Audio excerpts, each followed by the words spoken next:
अद्भुत, चमत्कार, अकल्पनीय।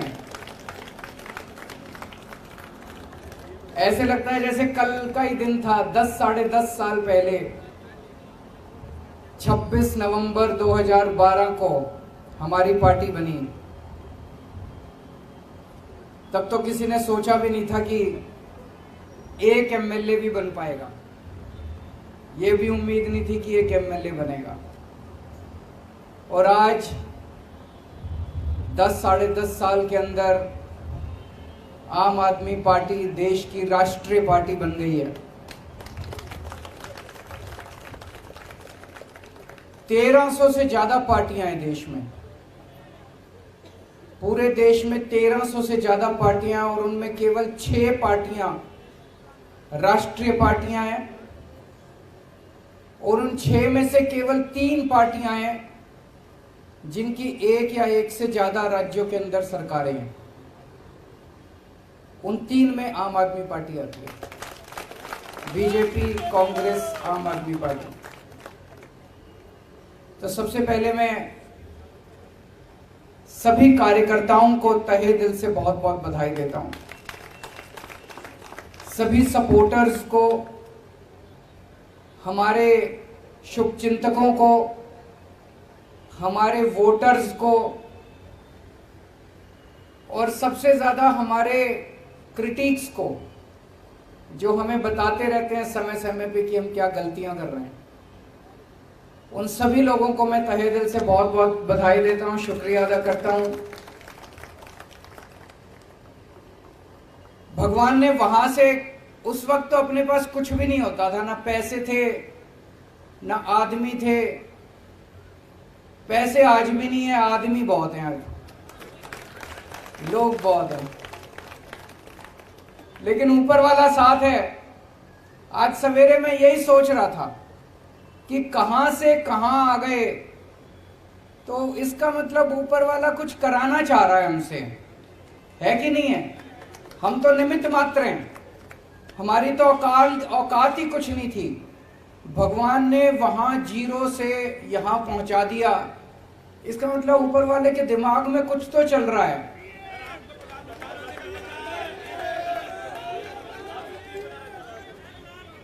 ऊपर वाला कुछ तो हमसे, देश के लिए कुछ तो कराना चाह रहा है।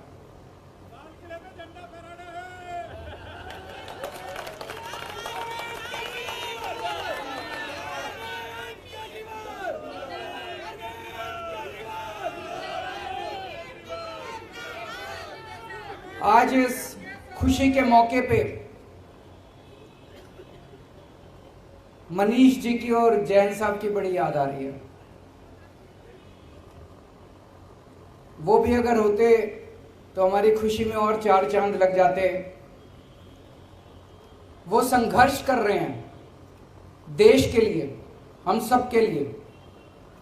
इस वक्त देश की सारी राष्ट्र विरोधी ताकतें, जो इस देश का भला नहीं चाहती, जो इस देश की तरक्की नहीं चाहती, वो सारी ताकतें मिलके आम आदमी पार्टी का विरोध कर रही है।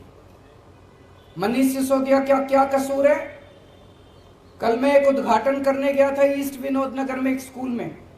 सरकारी स्कूल है, सरकारी स्कूल है, और उसमें फ्रेंच पढ़ाई जाती है, जर्मन पढ़ाई जाती है, स्पेनिश पढ़ाई जाती है, जापानीज पढ़ाई जाती है।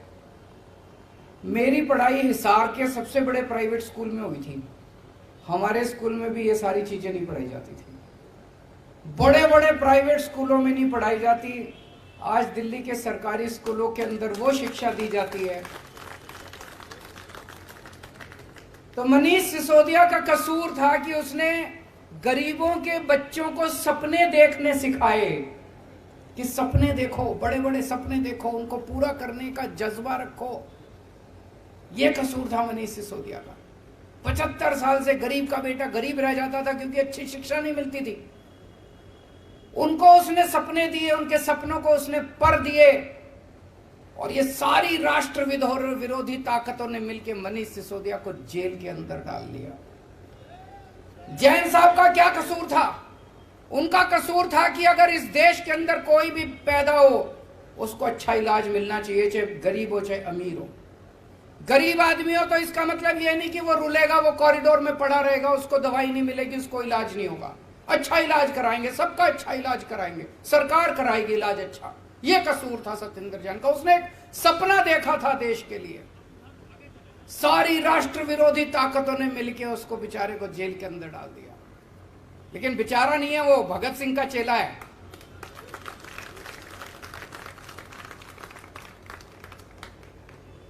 तो ये सारी राष्ट्र विरोधी ताकतें आम आदमी पार्टी को रोकना चाहती है, लेकिन ऊपर वाला हमारे साथ है।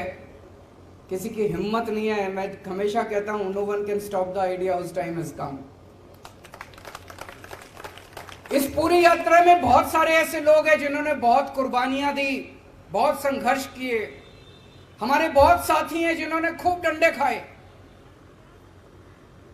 आपने भी खाए? अच्छा, 1 महीने बेड पे थे, फ्रैक्चर हो गया था। बहुत डंडे खाए, जेल गए, बहुत लोग जेल गए।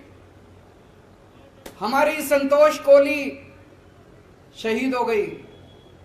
हमारे साथ मीरा सान्याल जी होती थी। बिपिन करके एक लड़का था पंजाब में, चुनाव में प्रचार के दौरान उसका हार्ट अटैक हो गया। और भी ऐसे कई लोग हैं जिनको हमने इस यात्रा के दौरान खोया है। आज इस मौके पे हम उन सबको याद करते हैं और भगवान से प्रार्थना करते हैं कि उन सबको शांति दे, उनकी आत्मा को शांति दे, अपने श्री चरणों में उनको स्थान दे। बहुत सारे ऐसे लोग हैं जिन्होंने बहुत संघर्ष किया। अपने परिवार नौकरी करते थे, अच्छी अच्छी नौकरियां छोड़ के आ गए, क्योंकि उन्होंने सबने सपना देखा था कि एक दिन ऐसा आएगा जब देश के अंदर अच्छी शिक्षा मिलेगी। वो सब बड़े खुश हैं कि दिल्ली के अंदर, अब पंजाब के अंदर जिस तरह से मॉडल गवर्नेंस का बनाया जा रहा है, उनके सपने पूरे हो रहे हैं। बहुत लोगों ने संघर्ष किया है और आज टाइम है अपनी आइडियोलॉजी को याद करने का, अपनी विचारधारा को याद करने का। आम आदमी पार्टी की विचारधारा के 3 स्तंभ हैं। याद है ना सबको? याद नहीं है? 3 स्तंभ हैं। कट्टर ईमानदारी, मर जाएंगे, देश के साथ गद्दारी नहीं करेंगे, बेईमानी नहीं करेंगे, एक टाइम की रोटी कम खा लेंगे लेकिन बेईमानी नहीं करेंगे। बेईमानी का पैसा घर में नहीं आएगा। कट्टर ईमानदारी। दूसरा स्तंभ है कट्टर देशभक्ति। देश के लिए जरूरत पड़ेगी तो जान हाजिर है, फांसी पे चढ़ जाएंगे। और तीसरा स्तंभ है इंसानियत। इंसान को इंसान समझना है। इन लोगों की तरह गुंडागर्दी नहीं करनी। गुंडागर्दी हमारी विचारधारा नहीं है, उनकी हो सकती है। इंसानियत, इंसान के लिए कुछ भी करने की जरूरत पड़े, इंसान से मोहब्बत करनी है। हम गाते हैं ना, इंसान का इंसान से हो भाईचारा, यही पैगाम हमारा। तो इंसानियत तीसरी हमारी आइडियोलॉजी है। पहली बार देश के अंदर पहले कहते थे चुनाव लड़ने के लिए इतना पैसा चाहिए, बेईमानी तो करनी पड़ती है। हमने दिखा दिया कि ईमानदारी से चुनाव लड़े भी जा सकते हैं और जीते भी जा सकते हैं। हमने दिखा दिया कि ईमानदारी से सरकार चलाई भी जा सकती है और सफल सरकार चलाई जा सकती है। हमने साबित कर दिया कि सफल सरकार तो ईमानदारी से ही चलाई जा सकती है, बेईमानी से सफल सरकार नहीं चलाई जा सकती। तो जैसा मैं कह रहा था, भगवान हमसे कुछ कराना चाह रहा है। हम सबका सपना है कि भारत दुनिया का नंबर 1 देश बने, मेक इंडिया नंबर 1। और हमारा देश बन सकता है नंबर 1। हमारे देश के अंदर क्षमता है, लोगों में क्षमता है। और शायद भगवान ये चाहता है कि भारत को दुनिया का नंबर 1 देश तो ये आम आदमी पार्टी वाले ही बनाएंगे। ये काम हमारे हाथों से ही कराना चाहता है।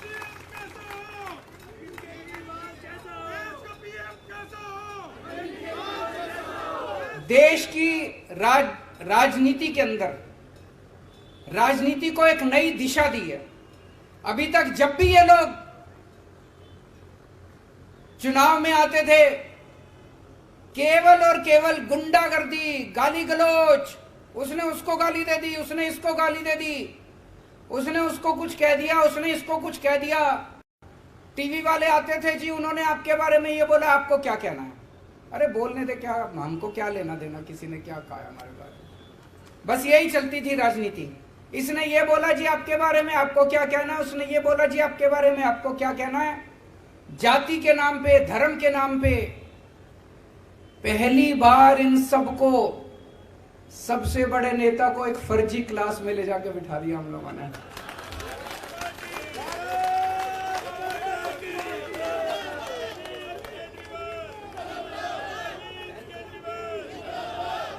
वो पता नहीं असली स्कूल में गए कि नहीं गए, लेकिन इस जिंदगी में उनको एक दिन असली स्कूल में भी भेजेंगे।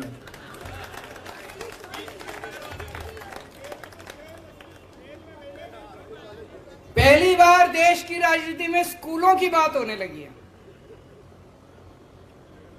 जहां हम जाते हैं चुनाव लड़ने, वहीं पे सारी पार्टियां स्कूलों की बात करती है, अस्पतालों की बात करती है, मोहल्ला क्लिनिक की बात करती है। सुन के अच्छा लगता है। यही तो होनी चाहिए राजनीति। असली राजनीति तो यही है कि स्कूल की बात हो, राजनीति, पानी की बात हो, बिजली की बात हो। अब सारी पार्टियां कहती है बिजली फ्री दे, देती नहीं है, कहती तो हैं, कहलवा तो दिया सबसे।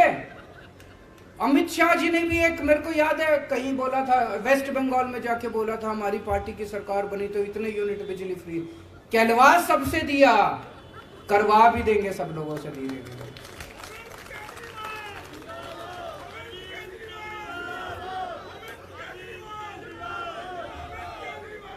एक बारी और सब लोगों को याद दिला दूं, कई बार बोल चुका हूं, हम लोग आम आदमी पार्टी में मरने मिटने के लिए, देश के लिए आए हैं।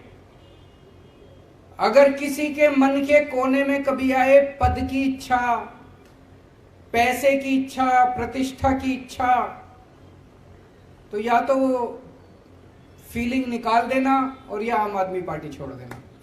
गलत पार्टी में आ गए। और उसमें अब एक चीज और ऐड कर रहा हूं, ये अब जेल में डाल रहे हैं। मैंने कहा ना, सारी राष्ट्र विरोधी ताकतें इकट्ठी हो गई है आम आदमी पार्टी के खिलाफ। वो नहीं चाहती कि देश की तरक्की हो, वो नहीं चाहती देश में स्कूल खुलें, वो नहीं चाहती देश में अस्पताल बने। वो सारी राष्ट्र विरोधी ताकतें हमारे को रोकना चाहती हैं, देश की तरक्की रोकना चाहती हैं। वो अब आपको सबको जेल में डालेंगे, एक एक करके सबका नंबर आएगा, सबका नंबर आएगा एक एक करके। कम से कम 8 से 10 महीने जेल में जाने के लिए तैयार रहना पड़ेगा, उससे ज्यादा नहीं रखेंगे, क्योंकि कुछ करा ही नहीं, फिर उसके बाद तो बेल वेल मिल ही जाती है। तो अगर किसी के मन में डर है, अगर किसी के मन में डर है, तो आम आदमी पार्टी छोड़ देना।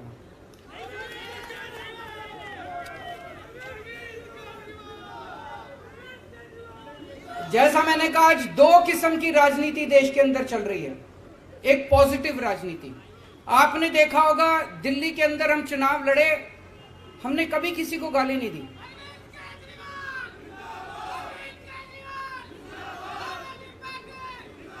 हमने कभी किसी को गाली नहीं दी। हम हमेशा, मैंने पिछले चुनाव में, दिल्ली के चुनाव में, चुनाव के पहले बोल दिया था कि भाई मैंने 5 साल में काम किए, अगर आपको मेरे काम अच्छे लगे तो मेरे को वोट देना, नहीं तो मेरे को वोट मत देना। काम के नाम पे वोट मांगे हमने। पंजाब में गए, हमने अपनी गारंटियों के नाम पे वोट मांगे। गोवा में गए, गुजरात में गए, अपनी गारंटियों के नाम पे, काम पे वोट मांगे। ये पॉजिटिव राजनीति है। और ये लोग जो गुंडागर्दी करते हैं, मारकाट करते हैं, लड़ाई झगड़े करते हैं, गाली गलौज करते हैं, ये नेगेटिव राजनीति है। इस देश को पहली बार हम लोगों ने एक पॉजिटिव राजनीति दी है। आज इस मंच से इस देश की जनता को आह्वान करना चाहता हूं कि भारत को नंबर 1 देश बनाने के लिए आम आदमी पार्टी के साथ जुड़िए। और आम आदमी पार्टी से जुड़ने के लिए एक नंबर दे रहा हूं, उस नंबर पे जो जो लोग देश भर में, आप तो जुड़े हुए हैं, आपको करने की जरूरत नहीं है, इस पे मिस कॉल मारें जो जो देख रहे हैं। 9871010101 9871010101 इस नंबर पे मिस्ड कॉल मारें आम आदमी पार्टी से जुड़ने के लिए।